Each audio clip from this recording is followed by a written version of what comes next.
Session Blood. Hello everyone and welcome to Session Blood episode 30. 30 episodes. Big 3-0. Let's do it. Woohoo!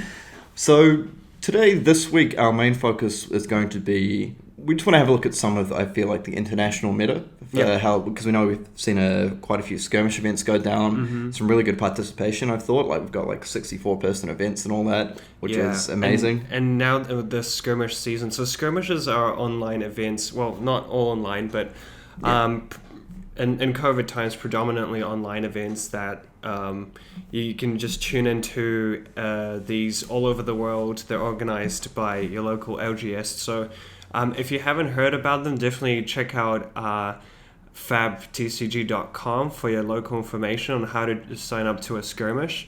And there's some really amazing prizes. I mean, you have the 8 cold foil adult heroes, which sell for something ridiculous on the secondary market. And these tend to be a random drop, so you could even sign up to an event and just get lucky. I think that there's some of these. And some stores, I don't know if all of them, but they have the promo for head jabs and stuff like that. Yeah. And I think the whole intention for LSS is to give people a chance to have some meaningful competitive play. So just sort of a step above Armory where you can kind of test your skills against outside your local metagame, which I think is really cool.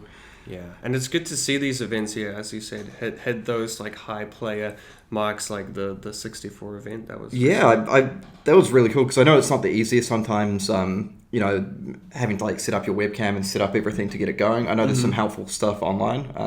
I think there's one on fabtcg.com. I know a few people have done tutorials, so you can check out that on YouTube. But yeah, it's really good to see really good participation. So I think today, just before we jump into this, we're just going to do something really quick on Team Sealed, because we didn't quite have time to get around to that last week. And we'll just go through a couple shout-outs real quick, I suppose. Now, I know you wanted to do one because from a store who sent us a few goodies. Yeah, that's right. Massive shout-out to Steve from Sushi Night, who gave us these playmats, which I'm pretty keen to give away for anyone who's interested. If you're keen for a sushi playmat, do leave a comment. If you don't own one or just like the look of it, we'll be giving some of these away. So leave a comment on YouTube, and we'll get in touch with as many people who as are keen, I suppose. Yeah, because Sushi Night, I haven't yet been down there, but next time in Wellington, I'm keen to drop by and visit, because I think they're doing some really good work, sort of growing a community, traveling around to different areas. So massive shout out, and thank you very much for sending us the playmats. And the other shout out I want to give is probably a bit more generalized, but just all the local game stores who are helping organize these online skirmish events, really helping, Flesh and Blood and competitive fab just really grow and flourish. So once we get past some of these COVID restrictions, I look forward to seeing 100, 200 person in-person tournaments. I think it's going to be awesome. Yeah, and we know that it might be out of the comfort zone of some LGSs who are just kind of used to the person-to-person experience, but for anyone who's stepping up, good on you. I mean, I feel like there's a lot of players online who have been stoked to be able to play in these events and be able to actually participate and compete on a higher level play. Yeah, and the final one quickly is I just wanted to give a quick shout out to, I know there's a UK online league going with, I think, 24 plus people. So it's been running for 6 weeks. They've probably had about 70 rounds total, 60 or 70 over that. I know Simon Denning's been helping out organise that. Oh. So I want to give a big shout out to him and all the people involved in sort of organising, running and playing those events. I think that really, it's been really successful in the sense that people come back week after week to keep playing. So yeah, definitely. And I feel like, it's just good to see this kind of, and see people getting hyped about it. I mean, people are just stoked to play and participate in these events. Yeah, I think it's really cool. And these online communities, once, we're able to go back and play in person, you'll meet the person and be like, hey, I know you. Yeah, exactly. So I guess just before we kick off into skirmishes, do you just want to do sort of a quick rundown of Team Sealed? Because we're not, I suppose, sure how common a format this is going to be, but I know you had a lot of fun playing it. Yeah, I've really enjoyed the format because I feel like it's the only format that you get to experience Crucible of War, the set, in limited play. So, I mean, obviously Crucible of War was not designed to be played in limited. It was just kind of like an expansion to the existing 2 sets. But the way Team Sealed works is basically on the event, you choose your team of 3 people. You assign player A, B, and C. You get 6 packs of Welcome to Wraith, 6 packs of Arcane Rising, and 6 packs of Crucible of War. And that's your total sealed pool for all 3 players. And then, you pick your heroes, you build your deck around them, and then you split off the remainder of the cards amongst the players for, different matchups, sideboards, and whatnot. And then you play, and basically the first team to get 2 wins just wins, and you stop the game right there. And I found it really awesome because of the ability, the kind of, when you play Welcome to Wraith Sealed, you're just locked into those 4 heroes, and you can't really use cards from Arcane Rising. What I found, for example, is I played Azalea. And it was one of these things like, even with weapons or heroes, we opened Ira. Oh, okay. And it's like those rare heroes, you can only play them if you open them because they're not as tokens. Yeah, so, true. the KOs, the Benjis, all those kind of heroes, you can only play them if you open them. So it was quite nice opening the Ira, but then I decided to play Azalea because I opened Redliner as well. So even because they have rare weapons, of course, as well, which really kind of open up these different paths to play the heroes. Yeah, exactly. And the reason why I was really keen to play that was because we had a red and a yellow Razor Reflex. So in your standard Arcane Rising sealed or draft, you're not able to use these Welcome to Wraith cards as well. So that was really very few attack reactions in general in Arcane Rising. So being able to mix that in from the Welcome to Wraith kind of opens up these different strats. Exactly. And I guess in general, our strategy going into the event was shout out to Henry and Jesse, who are my teammates, by the way.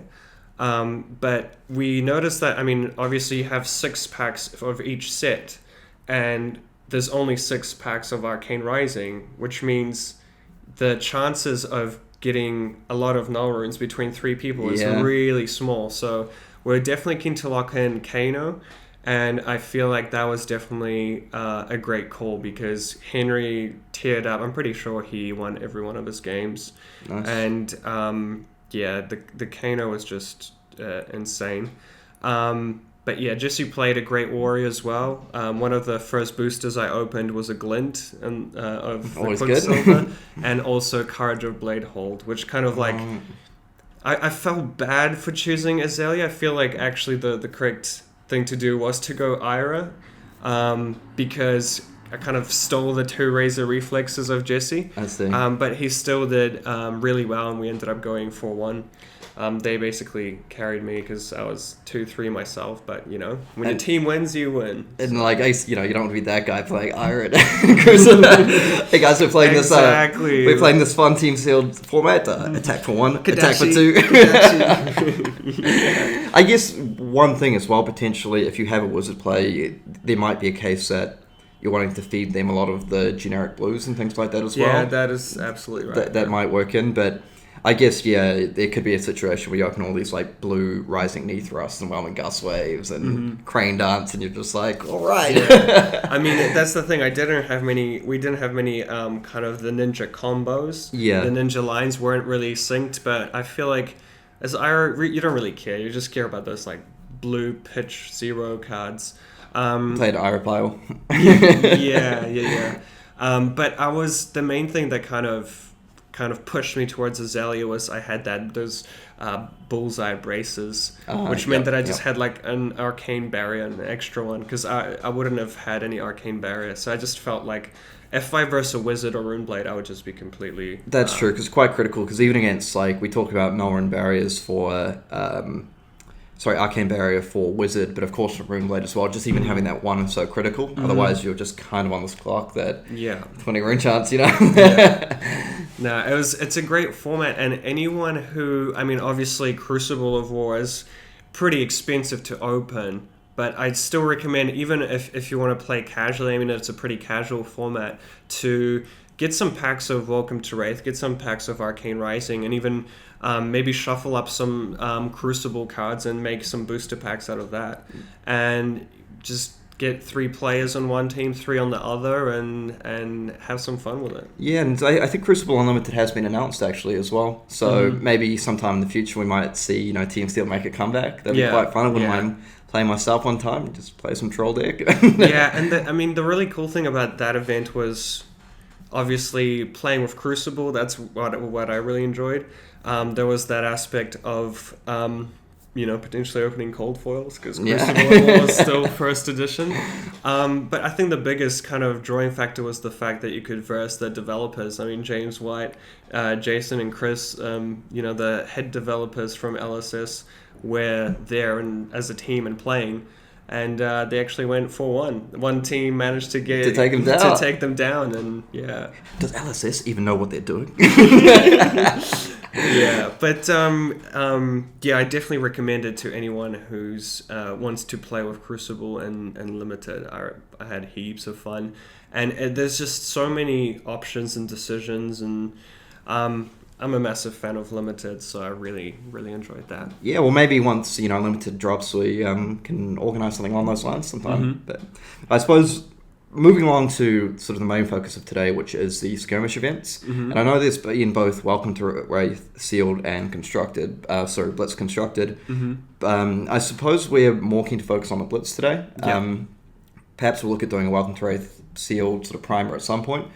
But I think the really interesting thing to me, and what I've been quite happy to see, is that Ira has not been dominating at all. Because I know there was a lot of concern in the community, particularly after the calling in Auckland, where we had 6 of the top 8 being Ira decks. And particularly with skirmish season being announced, are we just going to see Ira sweep the boards everywhere? 7 out of 8 top 8 Ira winning all these events. But to the best of my knowledge, I don't think Ira has actually won a constructed skirmish event yet. And again, I could be wrong. We don't actually have access to all the results. There are certain stores out there that aren't necessarily posting it to the fan page and everything. But I know some of the bigger ones we've seen so far have been won by decks like Dorinthea. I feel like Dorinthea in particular has been doing very well. Yeah. And I feel like people kind of... I see a trend where people kind of still prefer to stick to what they know best. I feel like I'm quite happy that people choose to play heroes like Rhina, Dorinthea, bit of Kano, and like Viserai, things like that they actually enjoy playing, because at the end of the day, I feel like if you're playing a hero that you know inside out, I feel like you're going to have a much better time, and the results will show as well. Absolutely. It's kind of like that High School Musical song, stick to the status quo. There's one syllable. Anyway. Moving on. But I do think... I don't remember that. Yeah, but I do actually think that's a good point, because I know we were discussing it amongst ourselves, yourself and I, like a few of our friends, saying that for things like Ira vs Dorinthea, for example, we actually see that as generally a bit of a slightly Ira favoured matchup. But that's not to say that Dorinthea cannot win that matchup. And you're able to, there's definitely ways that you can perhaps structure your deck or build it a little bit differently in order to try and make that matchup better, maybe sacrifice a little bit against Wizard. But also on top of that, I feel if you're very experienced on Dorinthea, if you've played a ton of Dorinthea as well, and you're it's not you just come up against someone who's playing their first game in Ira and they're just going to absolutely beat you. I feel like there definitely is a high element of skill involved in that matchup. Dorinthea is a deck that really punishes poor decisions on blocking. Definitely. And sometimes you can just absolutely just steamroll someone, even if they play really well. It's very difficult to pin to anything. But I think it's one of those decks that we see someone for Tower Number 9, for example. I know Tower Number 9 won a 64-person Blitz event online with Dorinthea. And I was having a look through his build, and I quite liked it. So we saw things like double red overpower. And that's running red overpower, a 3-cost attack reaction. That might be a card generally... some Warrior players who haven't tested or anything might look at it and say, it's very expensive and it's very reliant on reprise and everything. But the thing is, it's very difficult to play around, right? Because if you just attack them with Dawnblade and, we said before in dealing with the Dorinthea videos and things like that, sometimes you don't want to turn on reprise, you can just let this through. Particularly, on turn 1 or even on later turns, they got a big hand. even if they don't block, it's +4. And that's like above, that can definitely catch people out. You know, if you potentially have, you know, you're attacking with thing and you've got one card in hand, one card in arsenal, for example, your opponent's probably thinking the max is about +3. With, you know, things like route, razor, reflex, stroke. So that can catch people off. And, you know, if they then block, it's +6 with like one.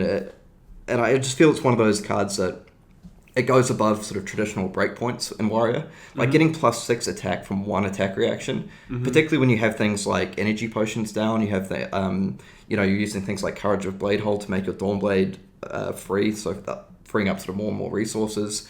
It just becomes a huge sort of like damage push that people aren't really looking to play around. Yeah, definitely. Another thing I thought was quite cool in his builds that I haven't seen a whole lot is running the full 6 Warriors Valor. So also yellow, blue, and red. That's I mean, I haven't played a ton of Dorinthea, like playing the actual deck myself, but I've kind of like gravitated towards playing a lot of Warriors Valor because the thing I like about that is it helps you control the tempo. So against Warrior, if you're thinking like, I'm fine with taking damage, if they attack in, like if I'm wanting to set up this turn, you know, I can block a little with my equipment and whatever, it's fine. Warriors Valor is something that really pushes the issue, and the thing I like about it is that like often it like can force reprise, because you know, against decks like Ira where they have things like Breaking Scales, Mask, and Tunic, generally players try and preserve their Mask and Tunic a little bit, at least in the very early game. So yes, they can block with Breaking Scales and something like a Red Flick Flack or Springboard Somersault if they're running those, but aside from that, you know, if you go even like Picture Blue, Yellow Warriors Valor, attack for 5, like that's kind of like forcing some interaction. Yeah. And then it really, I feel the way that Dorinthea can often pressure Ira players is forcing them to use their defense reactions inefficiently, or forcing them because, like, you know, often in Ira you're wanting to hold on to defense reaction arsenal as much as possible. So when it comes to that attack, you're able to choose to turn on reprise, or you can just like block with equipment and use that. When you're forcing these Ira players to like run out their defense reacts when they don't have one in hand, that's when you can create windows for yourself to like really punish them with things like Iron Song Determination, big Steel-based Supremacy turns, all that sort of thing.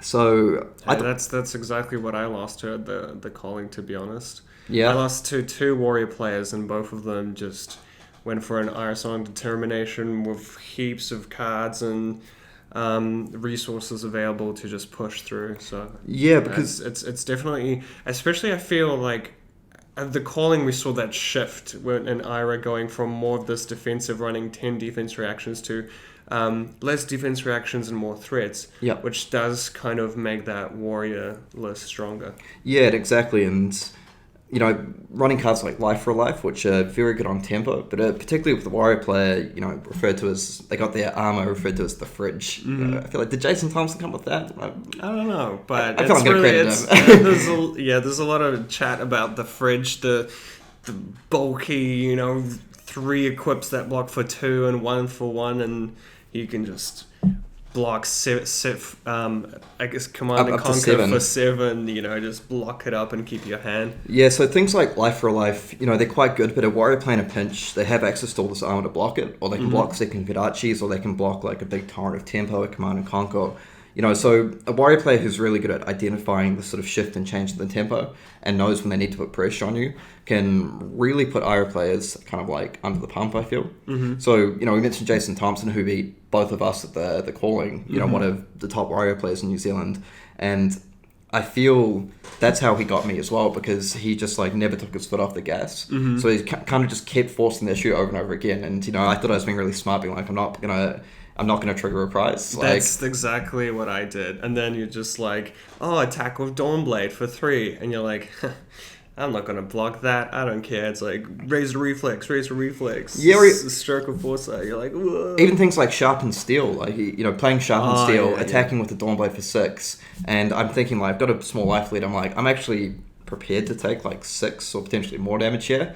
But the thing is, sometimes you're just banking on these defense reactions which never come, or you get stuck in a spot where like you've got multiple defense reactions, but you have to play one from arsenal and one from hand at the same turn, and then that kind of opens you up for the future turn. And if you can kind of like cause the Ira deck to like glitch out in a way, you know, because they want to be going Kodachi, sort of big attack, and then setting up the defense reaction and just constantly like pressuring you while having access to these strong defensive options. If you can kind of disrupt that and put them on the back foot, you know, put them in a spot where they're like, or even if I draw the defense reaction, this is activating Reprise. I feel that can be quite difficult to play around. Yeah, definitely. So, again, we're not saying for sure that, like, you know, Ira's dead and, like, Dorinthea is the new queen of Blitz by any means, but I think it has been really cool to see. I mean, other decks like OTK Runeblade, which I know you wrote an article about for Channel Fireball. There was a Hero Spotlight done by LSS. We saw, I believe, Rob Seigel from Valerian Dropouts. By the way, shout out Rob. I've been really enjoying watching your streaming setup. It's great. Sometimes I just chuck it on. I'm like, oh, let's look at all these plays. Oh, cool. And I'm pretty sure he went like 8-0 in the Swiss or something. Oh, really? Or in some sort of tournament playing it. So I thought that was really great to see. But yeah, just the metagame, at least in the international metagame, I feel they kind of haven't fallen for the, like, we're all just going to play Ira, like, no matter what. Even if I'm a Warrior player, I'm going to play Ira. So yeah. And I feel like it's interesting because do you feel that because Ira kind of locked out a lot of heroes out of the metagame, and I feel like Guardian is naturally quite powerful against the Go Tall Dorintheas because of the blue unmovable staunch responses. Maybe that was kind of a way in how Dorinthea got positioned back into kind of taking out a lot of games. It just feels like I think there were some valid concerns that the metagame was going to lack diversity, and we were going to see a lot of Ira decks, and perhaps things like Kano or OTK Viserai would not be able to keep it in check, just because internationally, because of the restricted access, I suppose, to playing competitive play due to COVID restrictions. And Kano requires a lot of reps. Yeah, so things I played like some Kano today, and I was just like, what am I doing? I thought this deck was supposed to be busted, and I'm just like, I feel like it's a really true definition of a glass cannon. If you make one slip up, your game could just slip away just like that. Yeah, absolutely. So, like, I was a little bit worried as well that, you know, without having access, just being able to go to armories like, you know, 3 or 4 times a week, not being able to get all those reps in, that we might see Ira just being able to, like, build more towards these other decks. But, you know, big shout out to the international community for, you know, just keeping Ira in check. Keeping Ira in check. And, you know, I think someone wrote an article saying Ira's maybe not broken, but but yeah, that's, I don't know, it's been pretty good to see. And obviously we're only like a very short way into skirmish season. I think we've got like a ton of events coming up over the next sort of month or 6 weeks. So I hope we're not sitting here next week and we're going, oh, it's all gone horribly wrong. Like Ira's winning everything. But it's interesting to talk about like how the metagame can shift. I mean, we've seen this kind of rise in the Go Tall Dorinthea building up these huge weapon attacks, and that can that's been successful against the Ira players who usually have quite those kind of zero cost defense reactions, and it makes it a little bit trickier to block. But maybe that's something we can cover is, you know, does that open the door for Bravo? Does it open the door for Guardians to actually come in and be like, okay, we can now tackle the Go Tall Dorintheas, and maybe there's an opening there. Yeah, well, because I know the build that Karol McCreath played at the Calling, I can't recall his exact record against Wizard, but I think it was very good. I think he was like 3-1 or 4-0 against Wizard, right? Running, you know, Sledge of Anvilheim, a lot of blues, Null Rune 4, just fatigue them out and keep hitting them with pummels and things like that. And so I bring up Wizard because that's a deck that, you know, that Guardian can sometimes struggle with if it's not sort of built in that particular manner. But I also feel like he was very comfortable in the Warrior matchup. So you might be thinking, you know, if there starts to be more and more things like Warrior, Kasai, you know, a bit of Kano, a bit of OTK Viserai creeping in, I'm not quite sure how the Bravo OTK Viserai matchup goes, but I feel Viserai just gives Guardians so much space to set up these massive attacks with things like, you know, you might be able to build even things like Throne Emerging Dominance, or, you know, just build up this giant crippling crush. So again, I don't know. Yeah, it is true. I feel like they both give each other quite a lot of space. I feel like on the flip side, the Viserai can comfortably block and not leak any damage. So I feel Without testing it much myself, I would say it's a bit of a skilled matchup, depending on if the Guardian player is able to set up quick enough, do something like the red emerging dominance into something like a crippling crush, or even time that just before the Viserai player goes off, then I feel like it should be Guardian favored. Yeah, and I feel like Guardian's a deck as well that definitely has the ability to be flexible in its build. Like for example, you can throw in things like Command and Conquer into there to things like Command and Conquer and Pummel if you're worried about these very heavy defensive decks. Things like, because against Ira it's difficult because they just put on so much pressure that it's hard to set that up. It's hard to set up the CNC, and it's very like face up. You kind of know when they're going to be doing it. But against a deck like Viserai, like if they know it's coming, sometimes it doesn't matter. You can get it big enough. So yeah, I think a deck like Bravo is, again, like, if we see a more sort of pronounced shift towards things like Dorinthea, things like OTK Viserai, bit of Wizard, and Ira continues, I wouldn't say struggle, because I feel like there's still been a number of Iras making top 8. We don't have the numbers on the breakdown of fields and everything like that, so, it could well be, for all we know, there's like 40 to 50% Ira fields, and it might be hard. But there's definitely, an opening for decks, things like Bravo to step in there and be like, well, I'm very good at keeping these go-tall decks in check with I've got my own little fridge here set up with their, the Crater Fist and Tectonic Plating and everything. So, yeah, I think, my dark horse is something like Cavdine, but I just don't know how the deck beats. I just don't know how the deck beats Ira though. Like, I love playing Cavdine. I've tried it against like some of my friends, testing partners, but there's probably a smarter person than me out there who can work it out. But maybe all it is you take their first Kodachi, use 3 cards to block their second Kodachi and their third attack, and then you just drain them. You net up 1 life. Well, no, because if you got an even life, you don't gain a life, I think. So you drain them and then you're on even.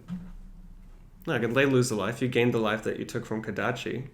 Yeah, no, I guess it could you work. You do it 20 times. Yeah, and you win the game. And you win the game. Easy. But that's a cool thing about the Fab meta, I feel. Like, there are definitely concerns about Ira, like a very strong, very consistent deck, just going to, like, absolutely dominating everywhere. And I think at least so far that hasn't come to pass. And the thing is, like, maybe we see, again, Ira is a fairly adaptable deck itself. We've said before, you can build it skewed to more sort of aggro / mid-range or much more control. If we see less, if international players kind of looking over these fields and seeing like very few Wizard players turn up, we could see a return more towards the builds of like 6 Flick Black, 2 Fate the Scene, 2 Red Sync. And I think builds like that are very, very difficult for Warrior to get past. Definitely. There's just, when you have 10 reactions in your deck, then like on average that's 1 every hand. So it's like odds are like quite often you can get them down to Arsenal, at least have access to it. Definitely. But I don't know, if that happens, we can see OTKs popping up, starting to prey on these other decks as well. Yeah, I still think that Kano, I'm going to say it, Kano's the most powerful deck in Blitz. I feel like it's still true. It's just one of these things that if you're a master with that deck, I feel like you have a good shot against any matchup. Absolutely. I feel if like someone was asking me, I'm playing at a skirmish event tomorrow and I haven't had much time to practice, what should I play?